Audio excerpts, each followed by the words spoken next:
I start with crumbs, certainly not philosophical ones, since they are left over from my seminar this year, seminar 19B or worse.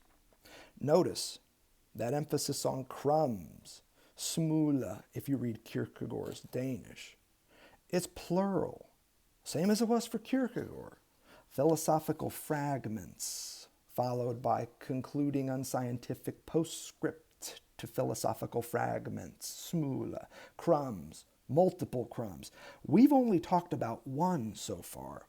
In our first lecture on this notorious essay, L'Étourdi, we talked about the first crumb from seminar 19B or worse, the crumb that Lacan keeps picking up again at the end of this seminar and writing on the board. The fact of speaking is forgotten behind.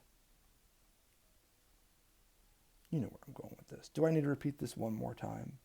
You could find the sentence. You could also listen to last lecture. Shit, we've been all over this thing. The fact of speaking remains forgotten behind what is said in what is heard. Baby, that's only crumb one. There are plural crumbs up in this thing. There are not one, but two scraps, two crumbs, two leftovers, two smula from his iconic 19th seminar on display at the very start of L'Étourdi. The first is that sentence I just read again for you, the one we've been discussing from page 4 of our bilingual version of the essay. The same sentence, again, that Lacan was repeatedly writing on the board in June of 1972 as he's trying to wrap up his seminar, or worse. But also with it, sometimes on the board, he writes another sentence, giving us another crumb. A crumb which also appears at the start of L'Étourdi on the following page, page 5. This enunciation, he's referring to the previous sentence, the one that we've been discussing, which appears to be an assertion since it is produced in a universal form, is in fact modal, existential as such, the subjunctive by which its subject is modulated, testifying to this. Lord have mercy. If that ain't a sentence that's going to give us a headache, whoo-wee. Don't let it. Don't get hung up on the bullshit in here. Now, I don't want to say it's all bullshit. I just want to say we don't need it in order to do the work of taking apart Lacan's thought at this point in the essay. So don't get hung up on his use of universal in this second crumb. Don't even get caught up on the modal corrective he offers here, and certainly not that subjunctive specification. For us, right now, what matters most is this other big $20 word, existential. It's the existential part of this sentence that interests Lacan here at the start of L'Étourdi, I would wager. What is forgotten in the first sentence, namely the fact that one is speaking, namely the lived, embodied, experiential act of saying that we discussed in our first lecture, it is recalled in the second sentence. The second crumb recalls what is forgotten in the first, the fact that one is speaking. But it is not recalled to memory, as Lacan goes on to quip on page 6, but instead to existence. And that's why this term existential in the second sentence matters, because the act of speaking referred to by this second sentence is recalled not to memory, but to existence, Lacan says on the following page. Now, up to this point, I have been pushing us in a certain existential direction towards lived, embodied experience. That's what we were talking about in the first lecture in this series. Abject analyst, castrated analysand, their one-on-one encounter and all encore, in-person, in-body, again and again. It's been about the body the entire time.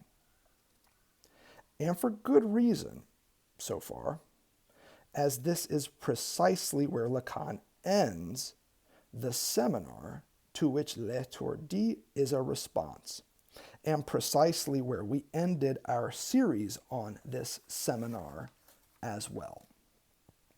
Here, at the start of this notorious essay, he wants to give this existential turn a significant twist, twisting it right out of the encore that we've been discussing.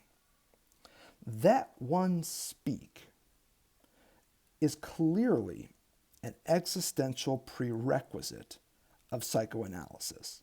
Just think about it. You want to go to psychoanalysis, you want to get involved in therapy, you want to work through some of this shit, it's important that you speak when you go there. Now, it's not essential. In fact, one of the analysts, senior clinician, recently retired, utterly fucking brilliant, who shows up to our fortnightly discussions and chops it up with us, chops us up with decades worth of clinical histories, referred to a patient once who for years, if memory serves, showed up and didn't say a fucking thing. Just sat there. But in saying just and sat there without speech, I would be missing the point, because even silence speaks. So don't let yourself slide down that mountainside. That one speak is clearly an existential prerequisite in psychoanalysis, but there is more than one way to speak from one's body. So don't get it twisted yet. Let me be clear, though. This talkative moment of existence, as Lacan puts it, it doesn't occur in a vacuum. To speak is always to speak within a discourse, and thus within a certain structure of sociality, comprised of agents, addressees, products, impossibilities, and of course, truths. Does that sound familiar to you? These are the 5 constitutive positions of a Lacanian discourse. And together they function as a kind of social structure. That's what Lacan is increasingly doing with discourse at this point in his thought. He's starting to talk about it as a kind of social configuration. And when someone speaks, they do so in a discourse. And this discourse is a structure of sociality in which all 5 of these parts, and quite a few more if you start working the vectors, are popping. And this, speaking situated in discourse that functions as a social structure, is where things get interesting. The act of speaking that the university discourse forgets, the analytic discourse recalls, and the discourse of the hysteric redoubles, that shit exceeds the truths of each discourse. The act of speaking that the university forgets, that the analyst in the discourse known as psychoanalysis helps to recall, and that which in the discourse of the hysteric, the analysand, redoubles unto death, unfortunately, all too often. These are excessive acts of speech in the best possible way. And now we arrive at something important. The act of speaking is indeed an existential moment, but precisely in a specific way. It is an existential moment that exists truth. I know that's wonky. I know that's kind of an odd way to do this, but it is what Lacan is up to here. When he says that this second sentence recalls to existence the fact and act of speaking, the existence to which he is recalling the fact and act of speaking is an existence to truth. an outside to truth, a place out of place relative to truth. You ain't buying it? I wouldn't buy it either. And yet here it is, at the bottom of page 6, top of page 7 of our readings, at the start of L'étourdi. You don't have to have the text. You could just close your eyes and listen, or stare intensely at the motherfucker sitting across from you on the bus. No, it'd be better if you had the text in front of you. What is recalled is that one's enunciation is an existential moment. It's that being discourse situated, it exists truth. That's the key passage that we're looking at here. What then does Lacan mean by truth here? This place relative to which the act of speaking exists. Exactly what you know he means by truth. Truth, as you know, for Lacan at this point in his thought has two parts. There's the part of truth that can be said and the part of truth that cannot be said. Now, up to this point, we've used the analytic discourse to illustrate these two parts of truth. And it's still the central discourse in Lacan's mind here in 1972. Don't ever forget that. All he's really up to at this point, if you want to be a little arch with this and cause some fights, no, I'm just kidding. Nobody fucking cares about this shit. But you might find a Lacanian somewhere, and you could say some shit like this to them, and they'd be like, oh, Lord. What he's up to right now is fleshing out the discourse of the analyst. It is a matheme. It is the central matheme in his thought at this point. It is the one that he thinks is crucial for the transmission of everything he's up to in terms of training analysts. It's the bedrock for what he's about to get into in his later thought. It is indeed the central discourse here as well at the start of L'étourdi. Just read the first few pages. He's explicit about this. What do we know about this discourse?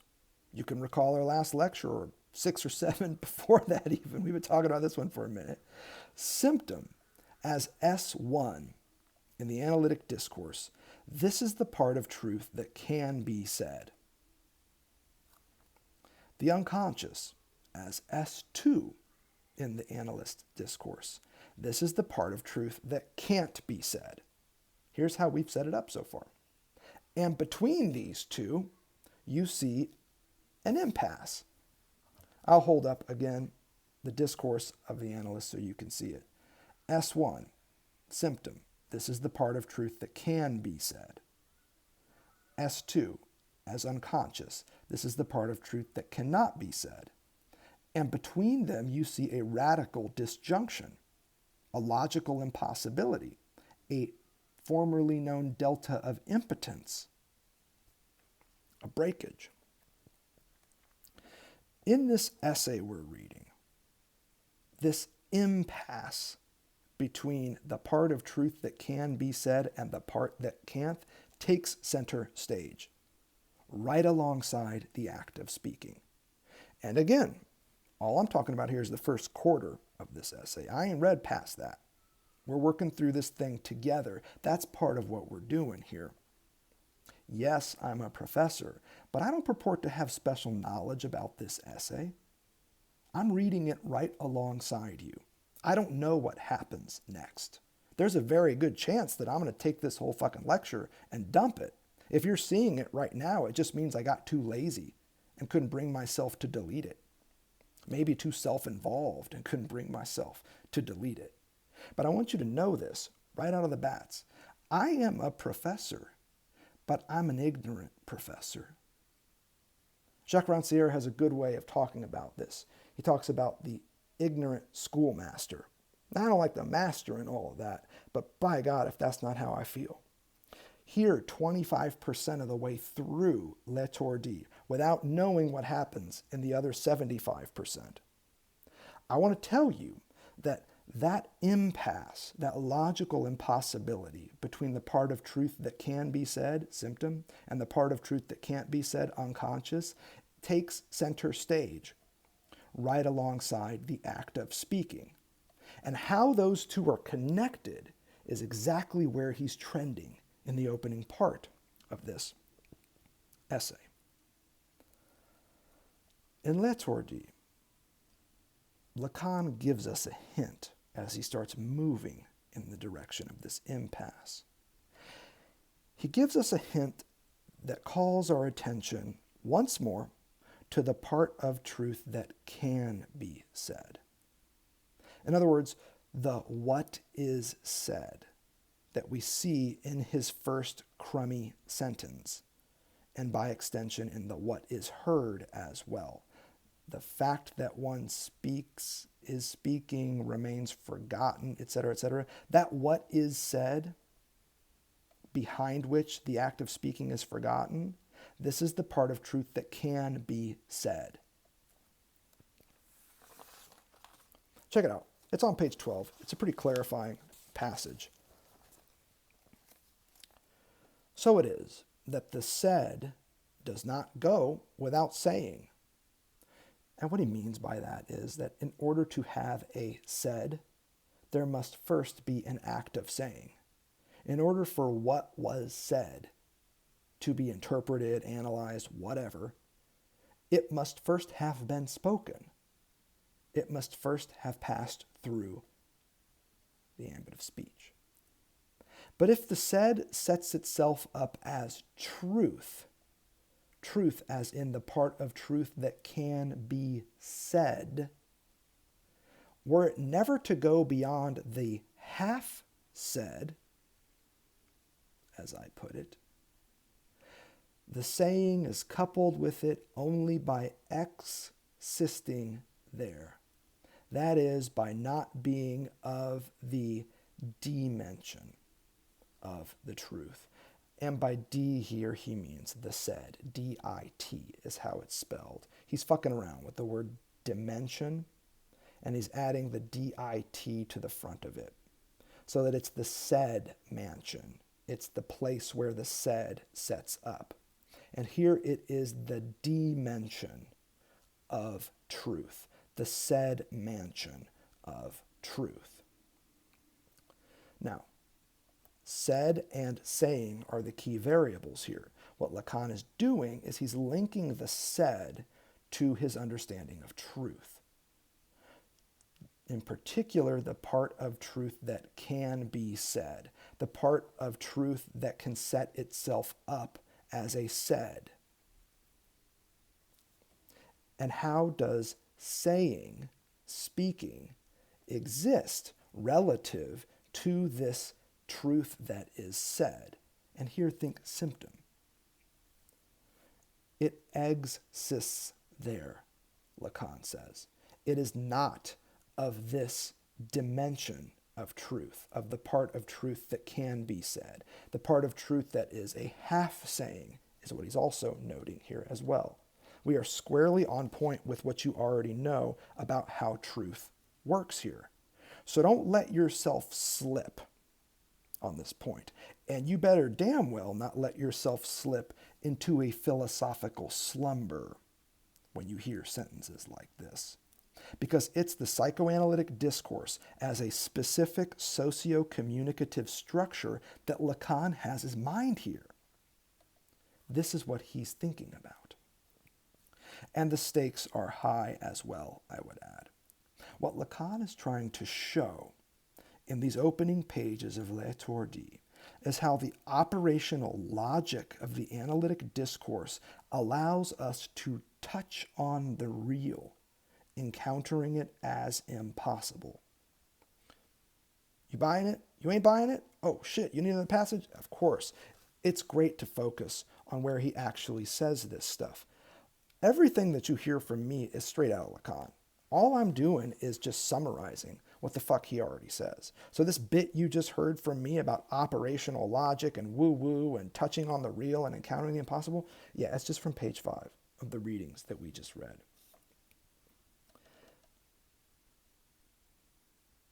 I remind you that it is through logic that this discourse, the analytic discourse, touches on the real in encountering it as impossible. wherein it is this discourse that carries logic to its final power. Y'all ready for this? Science, I have said, of the real. So what's up here? A raising of logic to its final power by way of the analytic discourse. In the operational logic of the analytic discourse, and by that I mean follow the fucking arrows in the analytic discourse, all of these vectors, and notably places where they are not, give you a sense of the operational logic that Lacan understands as the discourse of psychoanalysis. And what he's telling us at the start of L'Étourdi is that this operational logic, with all of its moving parts and trajectories, each of which we've discussed in great detail, if we keep pushing on them, we will arrive at the furthest reaches of logic itself, all by way of the analytic discourse. We will discover there what Lacan calls the science of the real. This is what's up at the start of Lacan's later teaching. He is chomping at a bit known as the science of the real. But I ain't ready to go there yet. I dare say you aren't either. Let's start where we are. Let's start here with this notion of truth. And I want to be clear, with one singular purpose. We shall begin with truth. In order to let that shit go. You want to start moving with Lacan towards the science of the real?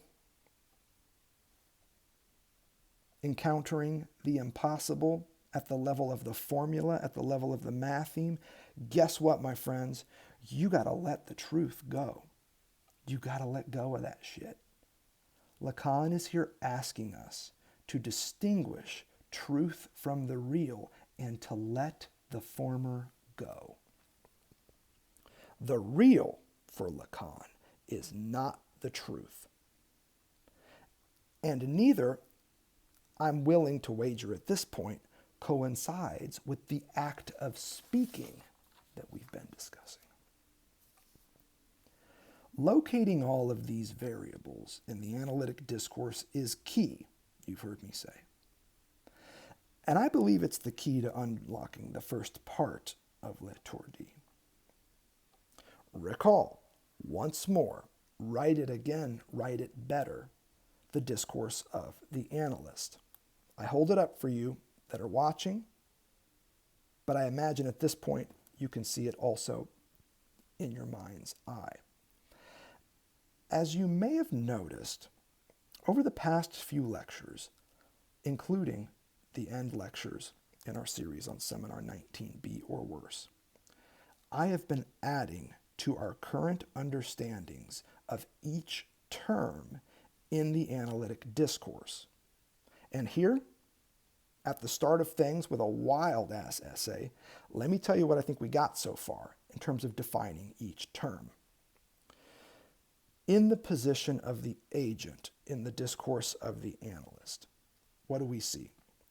We see the analyst as an embodied, castrated, abject little a, and the site or the position at which nonsensical symptomatic seds from the analysand are allowed to perforate the analyst's so-called sense of how the unconscious works, allowing what's heard to be somewhat understood, but I would say dangerously so.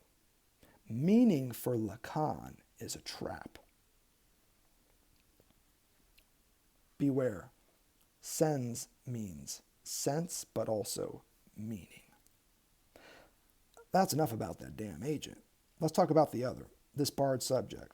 Not a lot new here, but let me remind you what it is in the discourse of the analyst. The other here, the addressee in the upper right-hand quadrant, this is the analysand as equally embodied castrated and subjectified. Here is our speaker, barred, split, divided, and I would say dissensual, desensual. Think dissension. Think dissensus, again recalling the work of Jacques Lacan. Think dissent. The bard's subject is a site of dissensus. Split, divided, torn, slashed, the way you see that S.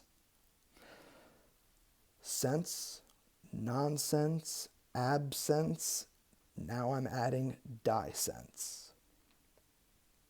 Product, that bottom right-hand position where we see S1 as symptom. Here is the symptomatic statement commanded by the analysand's unconscious and effected by their embodied act of speaking.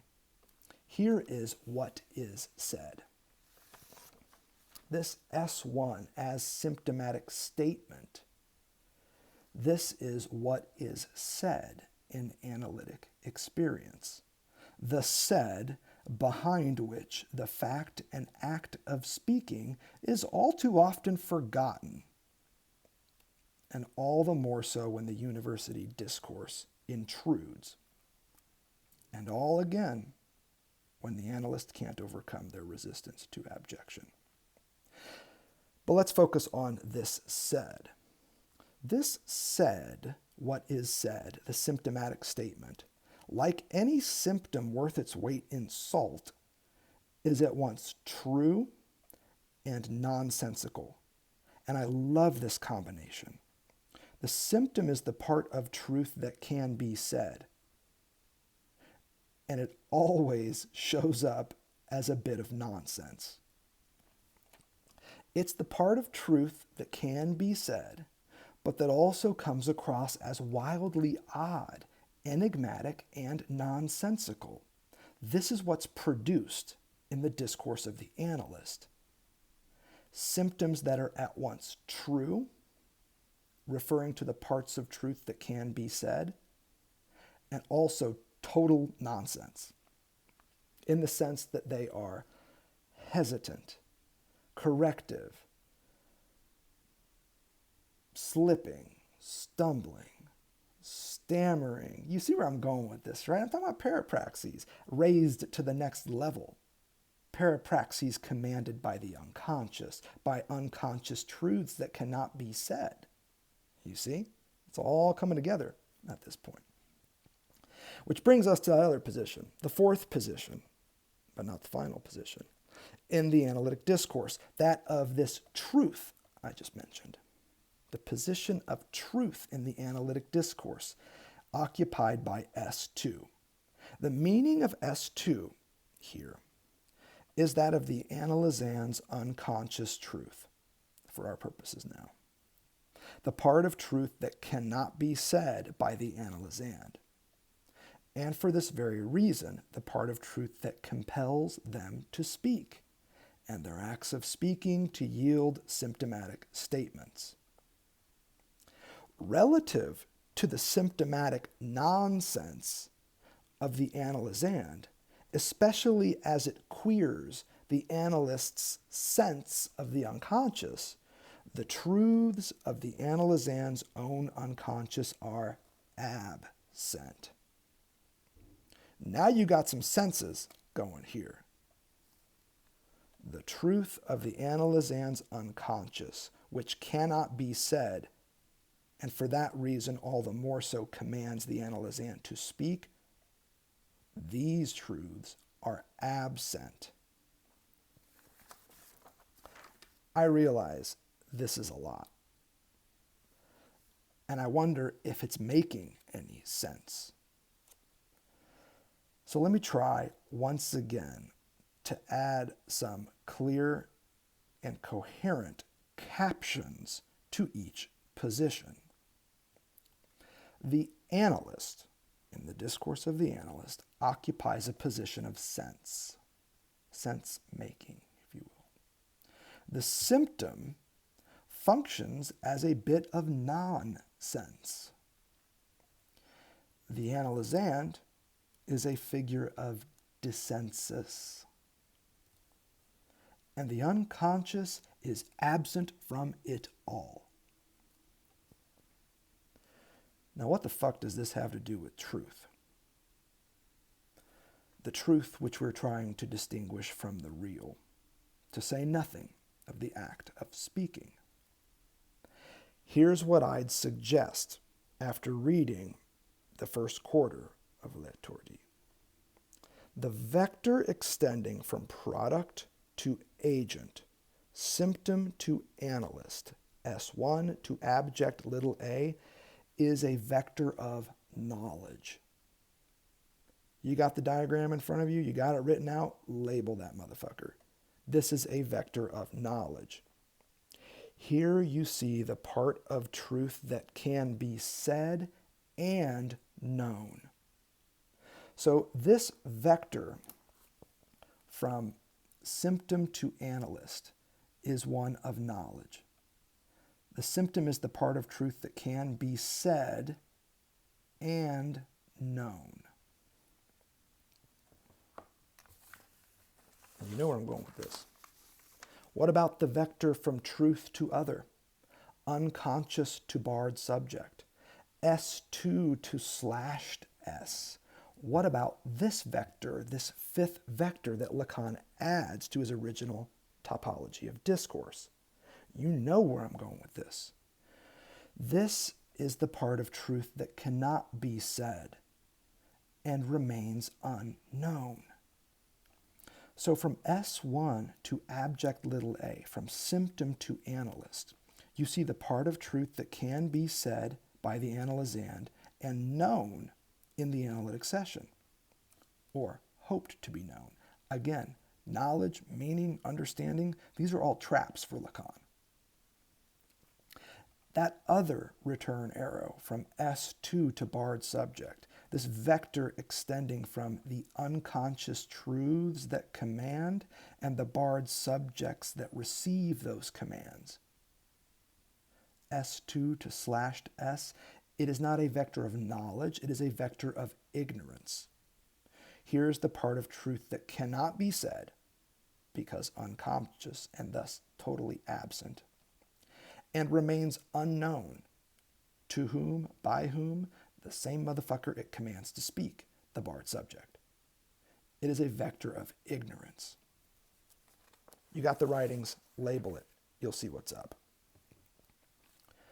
Sense and nonsense.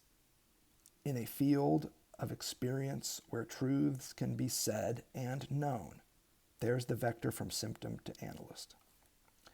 Absence and dissense. In a field of experience where truths can be neither said nor known, there's your vector from unconscious truth to barred subject. Thankfully, again, I think it's easy enough to add all of this to your original drawing of the analytic discourse. So this morning, over some coffee, I sat down and wrote this shit out. And I got my highlighters, and here's what I have to share with you. It's a new drawing of the psychoanalytic discourse. So you can see all four positions traced out just as Lacan is writing them at this stage in his thought. You've got the fifth position, which we're working up to, this logical impossibility. And then you've got each position labeled. Sense in the position of the agent. Dissension in the position of other. Nonsense in the position of product, and absence in the position of truth. And to help make this shit hang together, I've added green highlighting from symptom up to analyst to show us the part of truth that can be said and known. And I've used orange extending from unconscious truth to ignorant subject, if that's okay with you, to indicate that what we have here is the part of truth that cannot be said and must remain unknown. And isn't that precisely what ends the hystericization of the analysand. There comes a point beyond which the unconscious can no longer be known. The trap of hystericization is the trap that suggests that the unconscious can be captured in knowledge, knowledge of oneself. Remember that Delphic maxim, know thyself, that the hystericized analysand gets off on. Eventually that shit just gets old.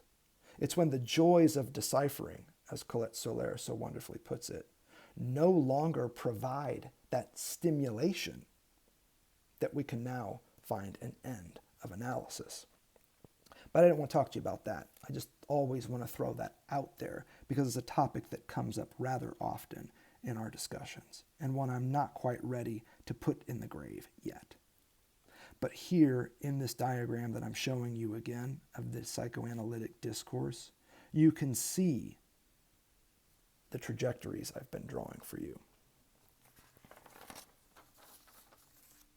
Here's my question, though. Working hard as hell up here to arrive at this question. This is the reason why I'm sketching it this way. Is it possible for us to locate the real, qua impossible, in this diagram? And what about the fact and the act of speaking that figures so prominently here in the opening pages of L'Étourdi? Two questions with the same answer. Yes. Yes, it is possible to locate the real, qua impossible, in this diagram. And yes, it is possible to locate the fact and act of speaking that figure so prominently here in this diagram as well. Relative to truth's two sides, and the communicative vectors of each, one green and one orange in the diagram I drew, the real and the act of speaking are both external, exterior, hear me now, existent. Not inexistent, but existent. Let's start with the act of speaking. Since you already know where this one occurs, between the barred subject and their symptomatic statement, the figure of dissensus who speaks, and the figure of nonsense that their act of speaking produces, this is where we find the act and the fact of speaking. I'm going to put a red smiley face there. There you have it. It's the downward vector from barred subject to S1. That's where we locate the act and the fact of speaking. In the passage from page 12 that we read, Lacan tells us that the said does not go without saying. And the saying, it cannot exist without, is coupled with it only by existing there. Review that passage. In a relation of non-being to the dimension of the said, we've explained. When it sets itself up as truth, here the part of truth that can be said. Now, blast forward a few pages, page 15 in the version that we're reading here. Lacan tells us what this sounds like. Speaking escapes from the said in this existent way by saying no. The act of speaking is always to some extent a nay-saying. And in the case of the diagram I just drew, with a smile on your fucking face as well. And where, pray tell, did speaking learn to say no to the part of truth that can be said? Now I realize I'm making a jump there. So slow down, review that passage on page 12, add to it the element of naysaying that Lacan introduces us to on 15, and you've got an ability to ask this question. If the act and fact of speaking says no to what is said when the analysand opens their mouth and produces a symptomatic statement, where the fuck did it learn this talent? Now, let me tell you, in some of our recent discussions, folks have been pretty clear about this. One even told the group recently that one of the primary recursive goals, and she's not a Lacanian psychoanalyst, she's a psychoanalyst of a different training, I'll let you guess which one.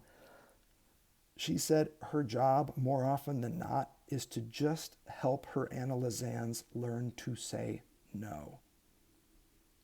And the question I'm asking here is, this act and fact of speaking that is all too often forgotten when the clinic becomes a classroom, recalled when the analyst allows for abjection and the analytic discourse follows suit, where does this act and fact of speaking learn to say no to the part of truth that can be said, even if only in nonsensical symptoms?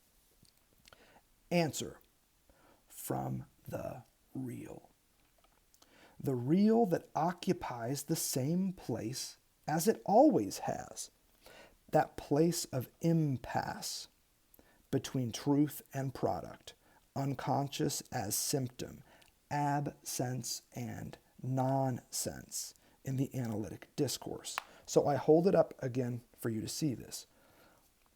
The red smiley face alongside the vector from Bard's subject to S1 shows you where the act and fact of speaking sets up. Notice, it is outside the part of truth that cannot be said, as well as the part of truth that can be said. The vector of ignorance and knowledge, they are not part and parcel of the act of speaking, nor vice versa. I'm telling you the same thing about the real. The real occupies this delta between absence and nonsense, the unconscious and the symptom in the analytic discourse. This is where the real is. This is the delta of impotence raised to its ultimate power as a logical impossibility, allowing us to touch on the real. This last bit is crucial, and it's a point that I've been grinding a little bit here. Not that I don't love my homie Alain Badiou. Great guy. I enjoy, it's been years and years, but I remember spending a whole day with him and his translator once, and we had a fucking blast.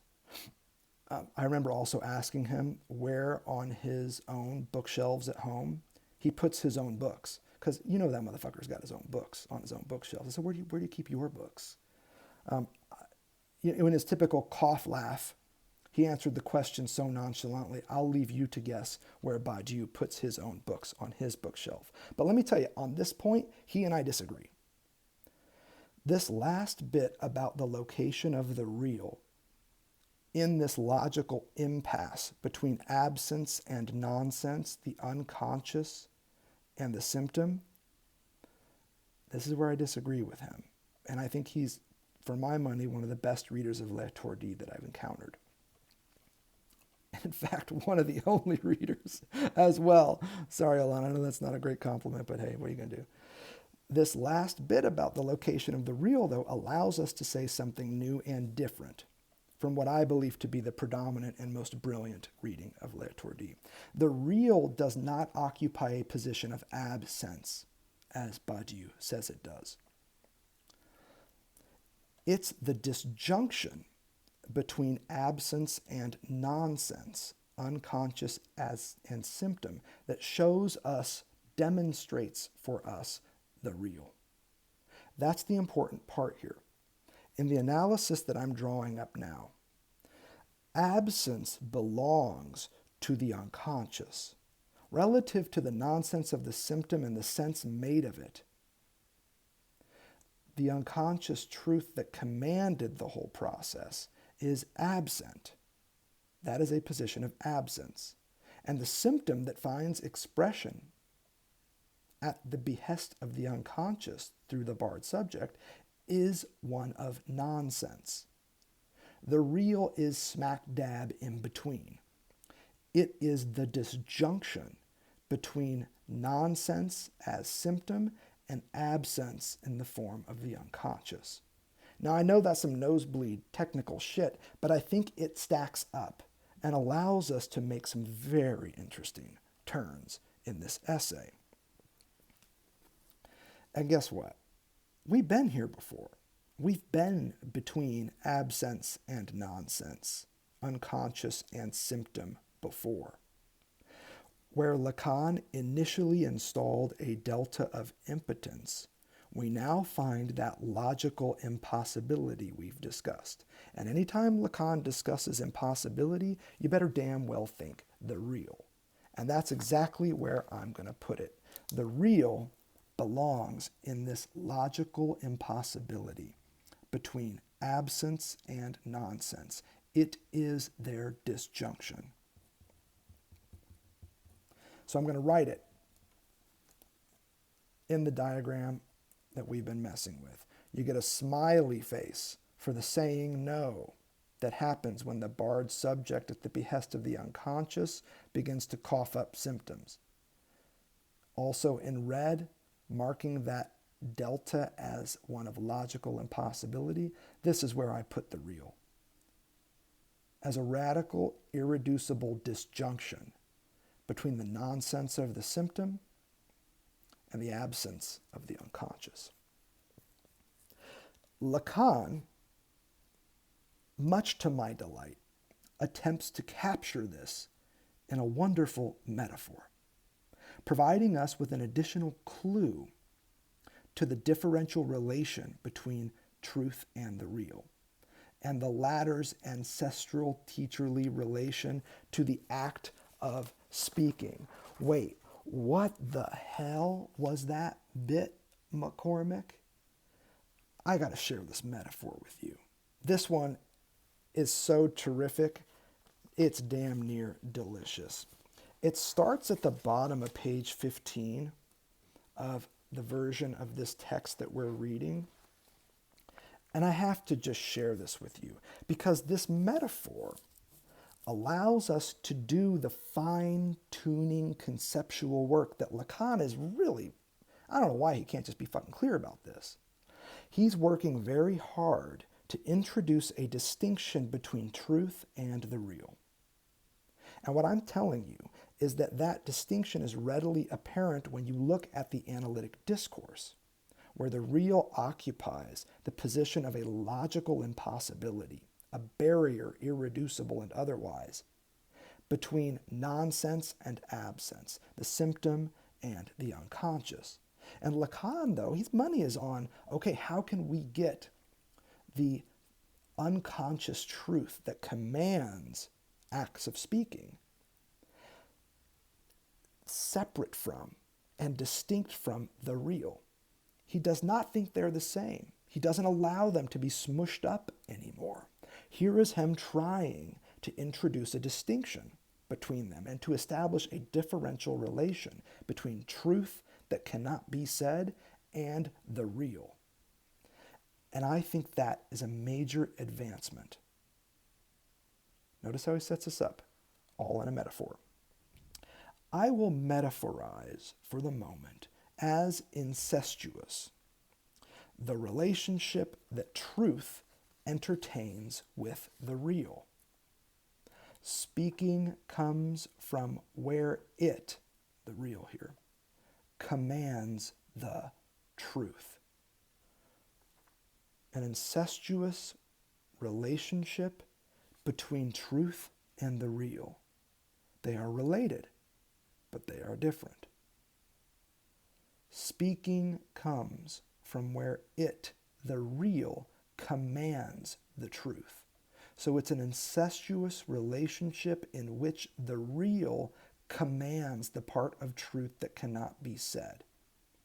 And speaking, the act and fact of speaking, is what comes from this place where the commandment is issued.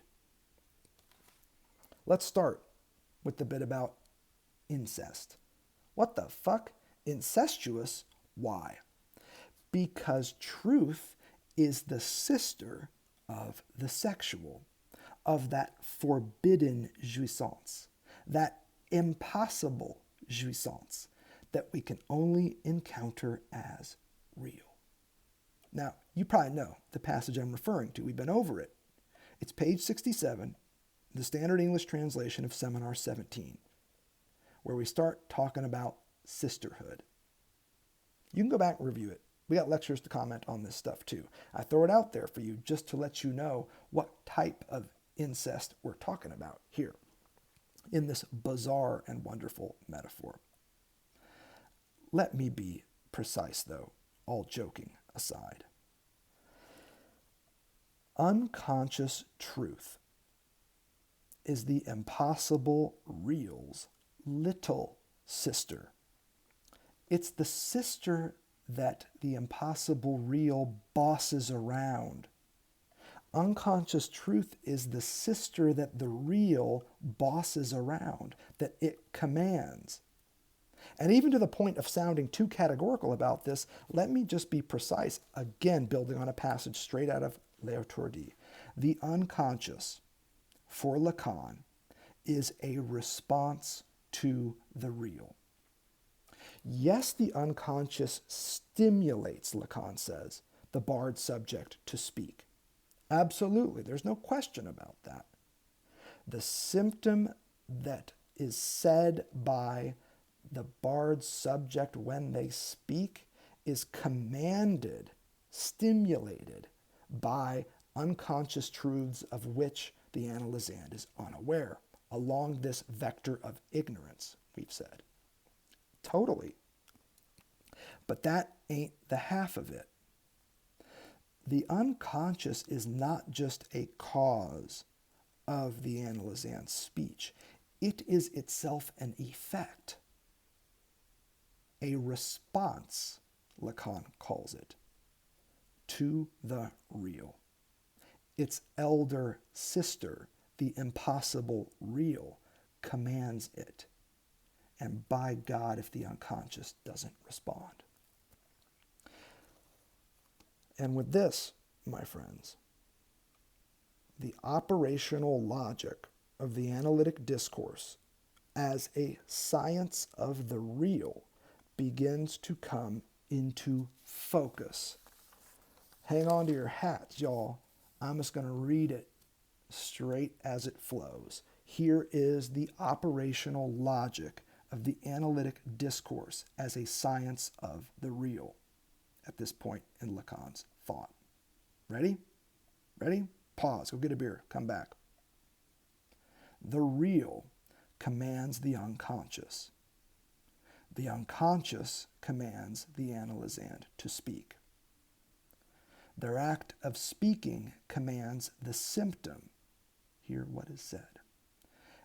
And their symptom commands the analyst's sense of how the unconscious works, allowing them to nudge the analysand in interpretive moments, encouraging them via hystericization to redouble their acts of speaking in dialectizations of symptomatic expressions and unconscious truths.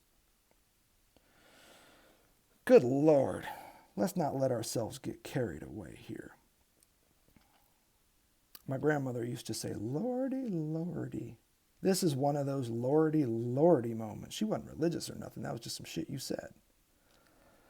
Now, I read it out like this, knowing that this is going to be recorded, knowing that you can pause and replay, knowing that it's going to be transcribed, knowing that you'll eventually be able to read all this, like whatever. I mean, I get what we're doing here. I hate doing it this way, though, because I'm asking your ears to hear all of this in a single string of utterances, of commands, of commandments. You talk about the 10 commandments, this, 10 commandments, that. I lost count in all of this. But I'll be damned if there aren't 10 commandments here, from a real commanding the unconscious all the way up to hystericized dialectizations of symptoms alongside those unconscious truths. But again, let's not get carried away here.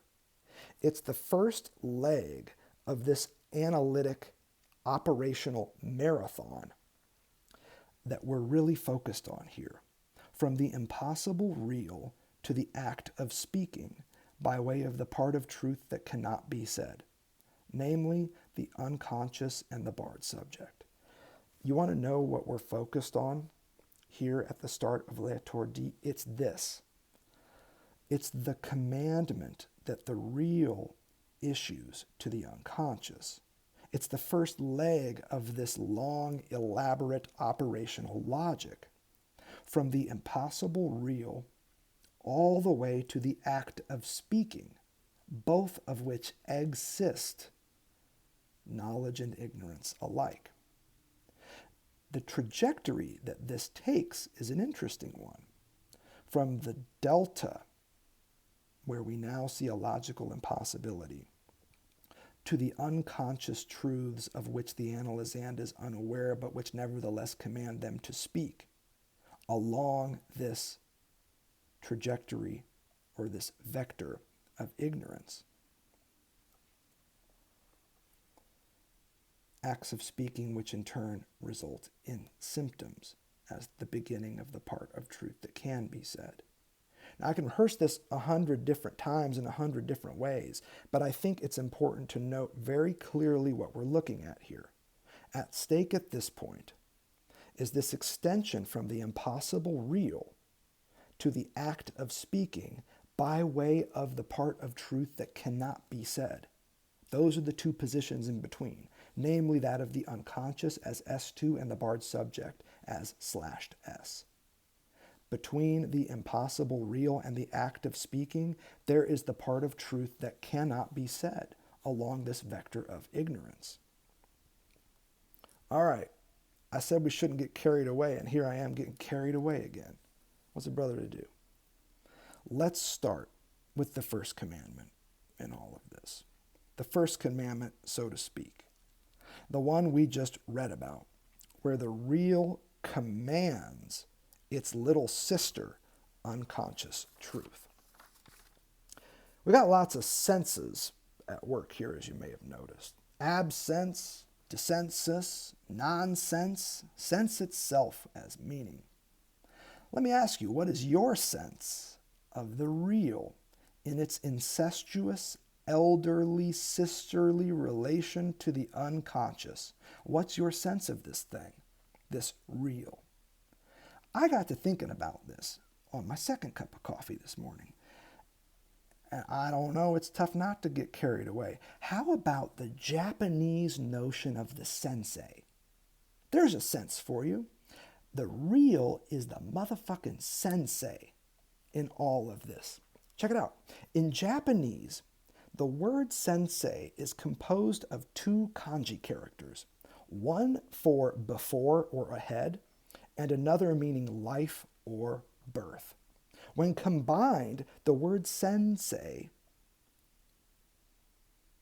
means one who has gone before, one who was born earlier, and thus precedes the others in learning and experience. How about that as a sense of the real as that commanding older sister of truth? What, then, came before the unconscious, yours as well as mine? What is this real that has gone before, that was born earlier, and precedes the truth that cannot be said in learning and experience? What indeed do we find in the real? In a word, castration.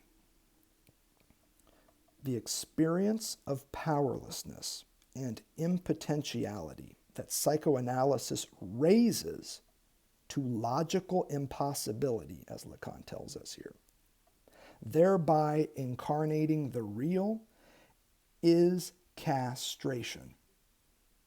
That is the experience that is raised to the status of a logical impossibility by the analytic discourse. Lacan says as much in the first part of L'Étourdi, and then he quickly gives this a name, indeed a sense of his own, which he, of course, because it's Lacan, attributes to Freud. You can see it. It's on page 12, ab, sex, sense. And this, I would submit, is not the same thing as absence.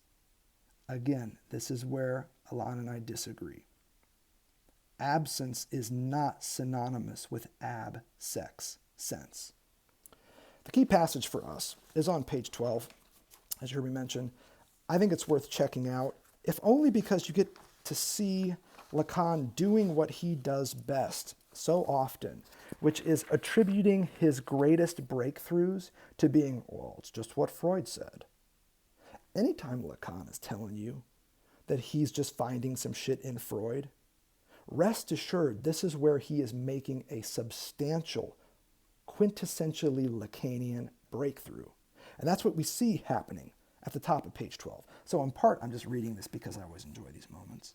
But I'm also reading this for you because it allows us to add a fifth sense to the discourse of the analyst that we've been working up here. Freud, Lacan says, puts us on the track of the fact that absence designates sex. It is at the swelling of this ab-sex sense that a topology is deployed in which it is the word which slices, which cuts, and ultimately, which decides. Let's see if we can make some of this. If the unconscious is the absent origin of the analysand's dissension, remember, dissent, two senses, split, barred subject, unconscious as absent origin of a barred subject's position, of their division, of their splitting, of their barred subjectivity as a kind of dissension. This absent origin that is their unconscious itself has an origin of its own, and no less in absentia. The sexual here figured not as absence, but as its condition, ab-sex sense. Absence is not the same as ab-sex sense. Ab-sex sense, as Lacan is figuring it here, and as I believe we're going to see, is the condition of possibility for absence. Absence belongs to the field of the unconscious as the part of truth that cannot be said. Ab-sex sense is the sense of the real as a logical impossibility. What then of this word that slices, cuts, and ultimately decides? What is the word in all of this that slices, that cuts, and decides in this field of ab-sex sense, in the register of the real? What is the word that cuts? What is the word that slices? What is the word that decides? No. The word is no. N-O. It's the no of the Father, the negative one of the unary trait, the incisional, inscriptive, impossible because lost forever logic of castration. This no is the word that decides in the register of the real. And how about that topology he mentions here on 12? What's the topology in which we can formulate all of this as a matheme to be learned, inhabited, transmitted to others. My friends, it's exactly the same topology, the same matheme that we've been working on since Seminar 17. It's the discourse of the analyst. That is the matheme in which the word know slices, cuts, and decides. Again, recall that key bit from Lacan's opening gambit in Le Tour D. It's on page 5 toward the bottom. I've read it before. We could just as well read it again. I remind you that it is through logic that this discourse of the analyst touches on the real, in encountering it as impossible, wherein it is this discourse of psychoanalysis that carries logic to its final power, science, I have said, of the real. This is what we have been doing, ramping up to in these first 2 lectures on Le Tour D, is identifying the place in this discourse where we touch on the real, encountering it as impossible. And Lacan is allowing us to carve this space out by reminding us that the real is not the truth. The truth is the real's little sister, the respondent to the real's command. That's the unconscious. And it all becomes clear when you start thinking through how the unconscious is formed. The unconscious is an effect structure that grows up around repression.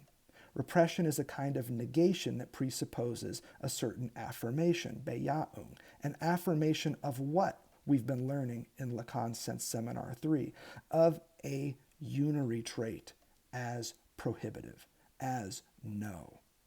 It's the no of the father that the neurotic subject affirms in order to then repress and push into this new space known as the unconscious. The unconscious is an effect of castration. That is why the word no, as a figure of castration, is the word that slices, dices, cuts, and decides how that big sister of the real is going to command its little sister, the unconscious. Cause equals castration. Effect equals unconscious. And the word in which all of this is captured is the word no. But isn't it weird that Lacan then jumps into set theory once more? Yes, it is, but also not. It's the discourse of mathematics he then turns to, particularly set theory, he says, that helps us understand all this. So we're flipping through. You can see it on page 13 of our text.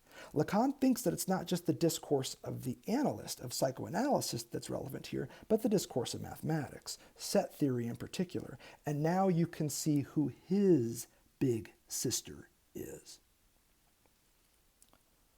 Page 13.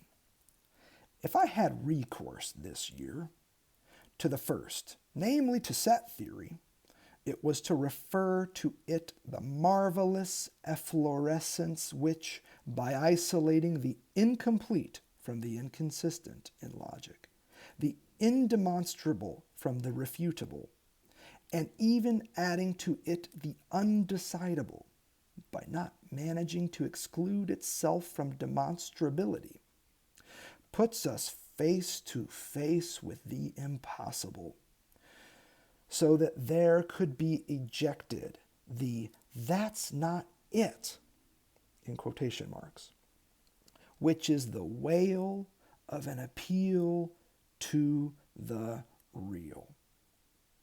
Such a terrific passage. Incompletion, indemonstrability, undecidability, and all somehow nevertheless able to be demonstrated, formulated, captured as an impasse in a certain matheme. an impasse that brings us face to face with the impossible, so that there can be ejected or evinced, depending on how you run the French here, a certain saying. What's that saying? The saying is, that's not it. That's what is ejected from this process. And this "that's not it" must be heard as a wail, the wail of an appeal to the real. There's no ambiguity in Lacan's French here. In each of Lacan's discourses, and also he's saying in the discourse of mathematics, particularly set theory, again, his big sister, we come face to face with something that is incomplete, undemonstrable, yet still able to show up, undecidable, and utterly impossible. This is why they are all, each of Lacan's discourses, mathemes.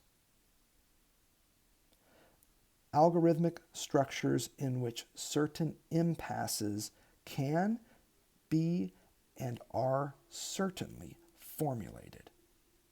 When Lacan talks about mathemes, from the Greek meaning that which is learned, he thinks of specific formulations, topologies, structures, and diagrams that allow for impasses to be documented, for impasses to become legible, for impasses to come face to face with us.